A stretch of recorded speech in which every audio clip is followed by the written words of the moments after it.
Well, I've learned that you don't need to have a construction eye to get started in development. When I first got started, there was a joke that my mentor tossed around that I didn't know the difference between a screwdriver and a hammer. So for me, it was actually more daunting to start flipping houses because the budgets had to be a little more precise. You had to walk in and kind of figure out what needed to be replaced, what you could keep. And for me, that was very daunting. So ground up development was something where everything was already on paper on the plans, right? And it was something that you could more easily calculate. Welcome to the How to Scale Commercial Real Estate Show. Whether you are an active or passive investor, we'll teach you how to scale your real estate investing business into something big. Josh Gorokhovsky is a real estate developer based in Los Angeles, and through his vertically integrated development company, Telos Properties, he has managed over $25 million of real estate since 2017. Josh, welcome to the show. Thank you. Appreciate you having me on. Hey, man, the pleasure's mine. 3 questions I ask every guest who comes on the show in 90 seconds or less. Can you tell us, where did you start, where are you now, and how did you get there? Yeah. So I started here in Los Angeles. I'm still here in Los Angeles. I got started by meeting a mentor of mine when I was in college, senior year of college. Was playing around with a couple different ideas of what I wanted to do with my life. Read the book Rich Dad, Poor Dad, like 99% of people.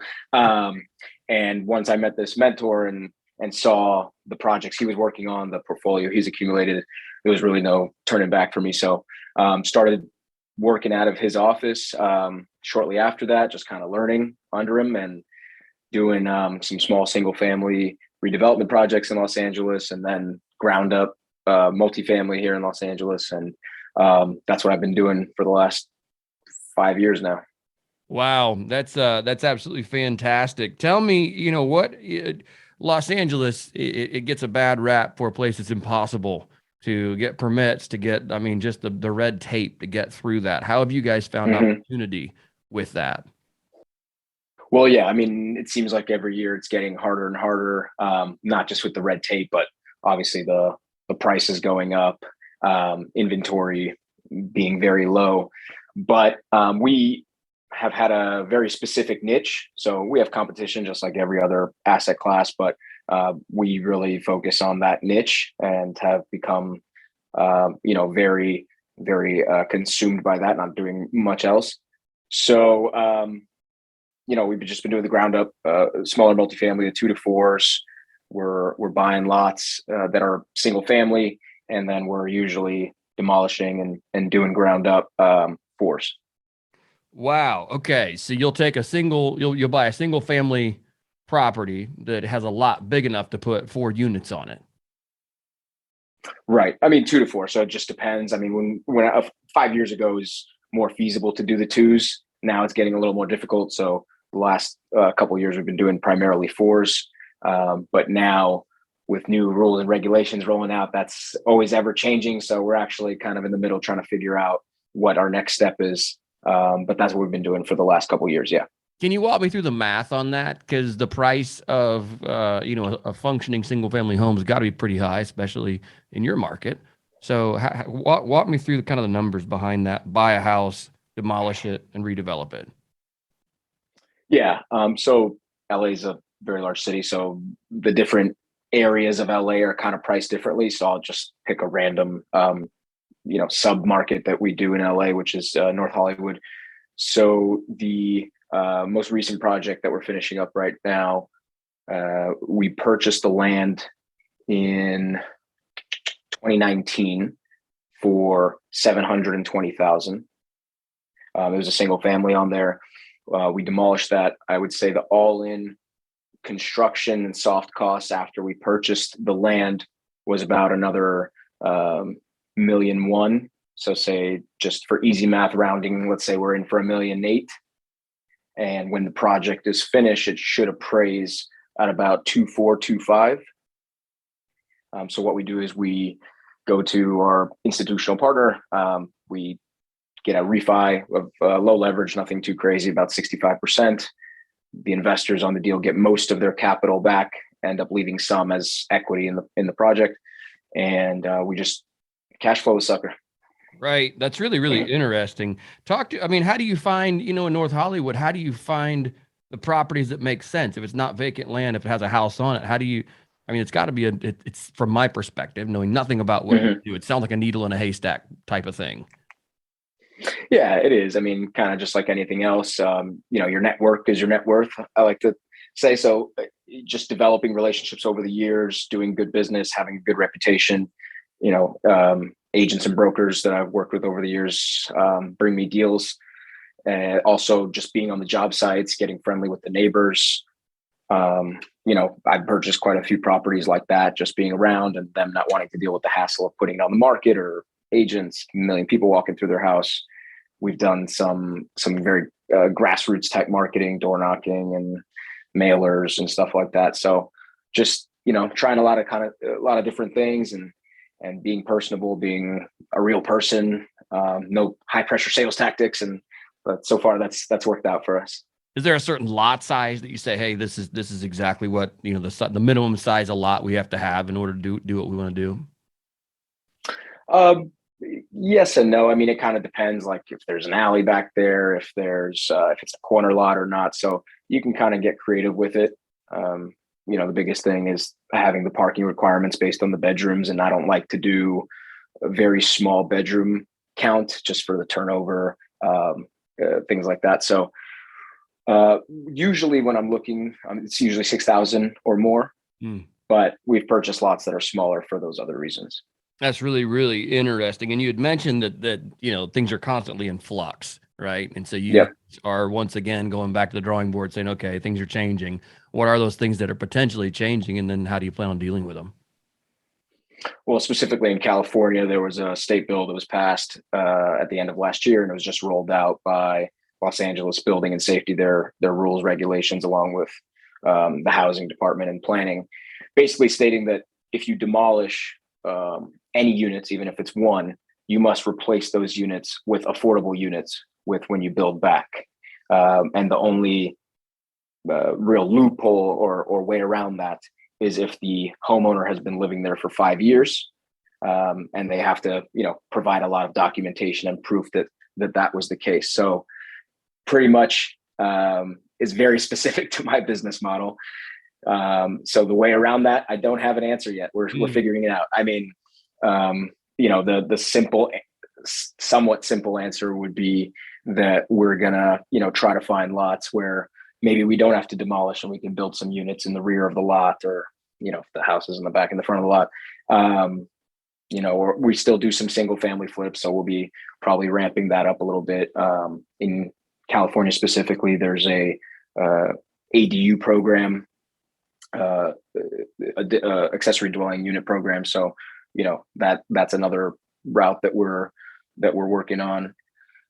So there's that. And then, I wouldn't say if all else fails, but a long-term goal of mine has always been to go into the larger multifamily space at some point, whether it's, nationwide syndication or if it's ground up development. So I'm not sure if that'll be in the playing cards this year, but it's something that long-term I will eventually get into. Yeah, that's really intriguing. I mean, I get the desire to push for affordable housing. Okay, that's fine. But why specifically, if you tear it down, do you have to put, that just seems like they're going to really hamper new product coming online for anyone to live in. It's already a constrained supply already. Right. So, well, yeah, you're going to see the smaller developers pretty much step out of the market. It's going to be a lot harder for us to do that. So they'll go to other markets or they'll start developing something else. And to your point, I think, economically, it's going to really affect the supply even worse. Which then drives the price of the existing stock even higher, which then further exacerbates the need for affordable housing. Right. Okay. Just want to make sure I understand the trail of thinking here. All right. We're not going to get into political discussion. I just want to make sure I fully understood the scope of what is occurring, and wonder if anybody, is capable of abstract thought who put these bills together. Obviously, perhaps not. Obviously not. No. Obviously not. Okay. Right. Okay. On to other things. Talk to us about the development side in general. I mean, what have been some things that you've learned being a developer? And if someone wanted to follow in your footsteps, what would you recommend? Well, I've learned that you don't need to have a construction eye to get started in development. When I first got started, there was a joke that my mentor tossed around that I didn't know the difference between a screwdriver and a hammer. So for me, it was actually more daunting to start flipping houses because the budgets had to be a little more precise. You had to walk in and kind of figure out what needed to be replaced, what you could keep. And for me, that was very daunting. So ground up development was something where everything was already on paper on the plans, right? And it was something that you could more easily calculate. So for anybody that is interested in development, I mean, I started small. A lot of other people that I've spoken with, very successful older developers, have told me, start big. Don't waste your time with the small, because drywall is drywall is drywall, and the pain in the butt is still going to be a pain in the butt, just a couple more zeros. Right. I have no experience with that, so I couldn't say firsthand, but I will say that it is a more practical than you think. You just got to be very organized, follow your steps, and there's going to be mistakes along the way, just like any other real estate asset class or product, and you learn as you go. Yeah, absolutely. What have been some mistakes you've made that you would say, hey, here's an easy one that I'll keep somebody else from making? Do your homework on the people that you work with. Make sure that they, have a portfolio of work, that you've actually checked out their work. Maybe speak with some other clients or people that they've worked with, see what their reputation is. Because you're so eager to just get in it that if somebody's willing to help you and they got a good price and they talk a good game, you're most likely just going to start working with them just to get the ball rolling. But that's one. Another mistake. Let's see. I'll think of one. If I think of another one, I'll come back to it. But that's probably my biggest one. Yeah, absolutely. Running in too fast, bringing on contractors you don't know that well. That's right. It's a common one. It's certainly not one unique, unfortunately, to you. But that's really, really intriguing. When it comes, we've talked a little bit about opportunity. We talked about how you find opportunity, kind of what you've seen the market do and how things are changing on that front. We've talked about mistakes. Well, Josh, tell us, I guess, as you have done these 2 to 4 units, you've done, lots of development side of things, and you're looking at maybe getting into other bigger assets. What are some things that when you look at that potential to either go into larger multifamily or, going nationwide, what are some kind of challenges you see on that front? And then how do you intend on overcoming those? I've been spoiled by the returns that development can yield. And I think that when you get into the larger multifamily space, you're dealing with more dollars, but usually less yield. So that's something that I have to wrap my head around. I'm always a conservative underwriter. I'm always conservative with my future outlook on things. So I think that when you're underwriting these, at least percentage wise marginal deals, even though it's a lot of dollars, and you're banking on a huge upside, a lot of these pro formas and OMs that I've seen, people are, saying in 5 years, the asset's going to be worth this because we're going to up the rents and we're going to do renovations. And that's great. And that has worked with, short-term single family flips. That's worked for me with these smaller ground up developments because it's usually a 2-year process. But when you talk about 5+ years, I have a hard time banking on that's going to be,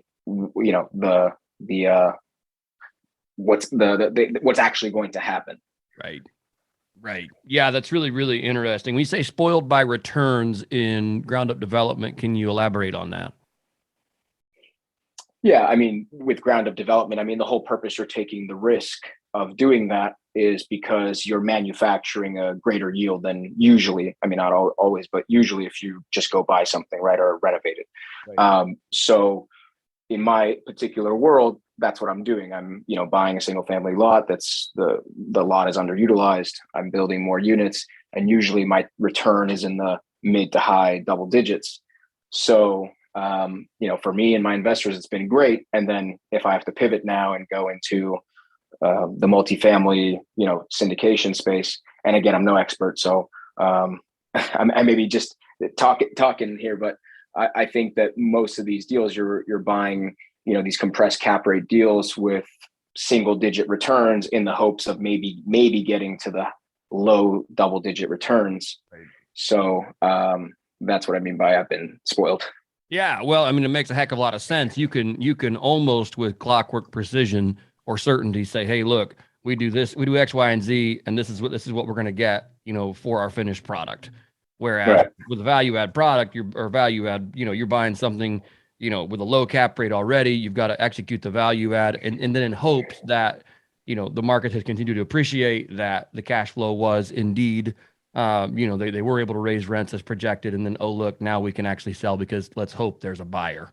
So I get what you're saying. You're definitely spoiled by return, which is great. I mean, that's a great place to be in. Talk to us about the exit on your projects. I know you alluded to this earlier where you said, hey, we'll buy it, we'll cash out maybe 65% loan to value so we can return some equity to our investors. Is your intention to hold long-term on all your projects?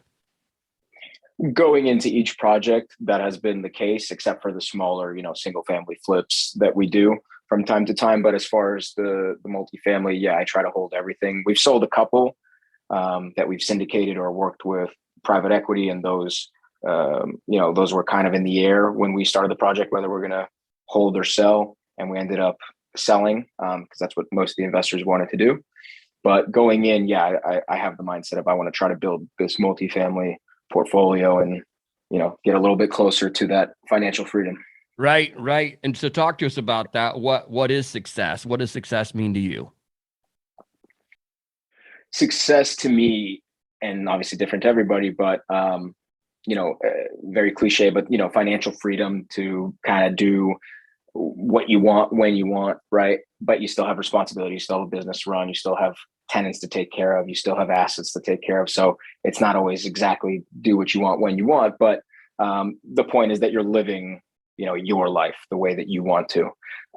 So that to me is success, and obviously, having my friends and family being healthy and everybody happy and the world not up in fire. But that's probably the success to me. Man, that's fantastic. Josh, I've certainly enjoyed this. Thanks for coming on today. Let's jump here into the final 4 questions. What is one tool or resource you find you can't live without? My calendar. My calendar. I'm like a psycho with my organization and my time slots. So if I don't have that, then I forget half the things I got to do. That's fantastic. Let me ask you this, because as it pertains to calendar, this is a personal question, because it's something I'm always bouncing back and forth between. What do you do for task management when there's always these one-off tasks that come up? Do you keep those in your calendar? Where do you put those? So I have a 2-part system. I use this application called Todoist. They have a web-based platform. They have mobile apps. They got apps on iPad everywhere. So you can work in teams on there. You can have your own individual projects, and I kind of do that for every property. I have, the to-do list within each project, and then you can kind of separate it. It's pretty versatile. I also use it for my personal stuff, and I pretty much take those tasks and put it on the the daily calendar of what I got to do that day. Got it. Oh, that's really cool. Todoist. All right, we'll have to look that up. Second question for you: what is one mistake you can help our listeners avoid? We talked about this a little bit earlier, and then how would you avoid it? To not, I don't know if I would call this a mistake, but to not be afraid of mistakes, to not be, in this analysis paralysis of finding the perfect deal or the perfect time to jump in, and just realizing that, going through it is the way you accumulate the knowledge, is the way that you can find better deals, is the way that you improve your network and the way you underwrite, and so on and so forth. So obviously not being reckless, being calculated, but action is better than inaction. Right. Yeah, absolutely. Question number 3, when it comes to investing in the world, what's one thing you're doing right now to make the world a better place? Investing in the world. I'm part of some philanthropic groups here in Los Angeles.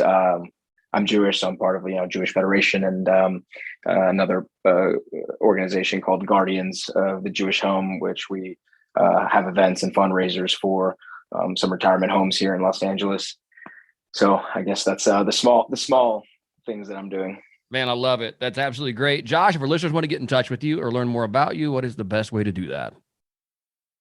I'm on most of the social media platforms, on LinkedIn, Josh Gorokhovsky, on Instagram, my company, Telos Properties, Facebook, also Telos Properties, our website, telosproperties.com. And reach out on any of those platforms. Awesome. Josh, thank you for your time today. I do appreciate it. Thanks, Sam.